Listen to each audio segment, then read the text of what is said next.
qui parle de Mbaye Niang. Mbaye Niang, c'est moi qui l'ai amené en équipe nationale. Ça veut dire que je suis conscient de ses qualités. C'est un super joueur, il n'y a rien à dire. Voilà, Mbaye Niang, il a énormément de qualités. Et même à l'intérieur du groupe, tout le monde le sait. Il l'appelle ton père, ils disent que je suis son père. Tellement que les gens savent que je l'apprécie. Mais et lors de la dernière CAN, vous avez bien vu que en 2019, j'ai été critiqué, le fait de l'avoir maintenu. Et pourtant, ma confiance, il l'a eu pendant 7 matchs. Donc ça veut dire qu'un entraîneur, un attaquant qui ne marque pas de but, et en plus de ça, l'entraîneur l'impose et le met, ça veut dire que le joueur, je suis derrière lui, je l'ai accompagné. Mais après la CAN 2019, je suis parti faire une visite en Europe. Et là où j'ai commencé, c'était à Rennes. À l'époque, Édouard y était, Baye est arrivé, on a discuté, il m'a dit tout simplement qu'il avait besoin, lui, de prendre un petit peu de recul avec l'équipe nationale du Sénégal.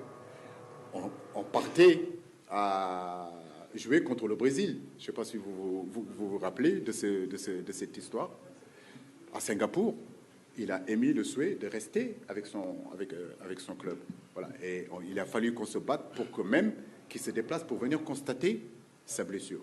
Tout ça, je le dis pour que ce soit clair, parce que ce n'est pas mon habitude de parler des choses qui se passent dans les vestiaires. Mais c'est important aussi que j'y revienne, parce que je ne peux pas continuer à laisser les choses, que les gens continuent à dire n'importe quoi tous les jours, n'importe quoi, ou écouter seulement que la version des joueurs.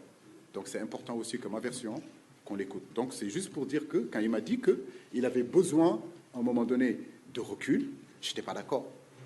Je n'étais pas d'accord, mais avec certitude, il ne voulait pas. Il voulait rester à Rennes. À partir de là, je lui ai dit, reste à Rennes. Si maintenant, 2 ans, 3 ans après, cette réflexion-là, de vouloir être loin de l'équipe, maintenant c'est contagieux, il a envie de revenir. Mais entre-temps, nous avons continué à avancer. L'équipe a gagné une CAN sans Mbaye Niang. L'équipe est retournée à la Coupe du Monde sans Mbaye Niang.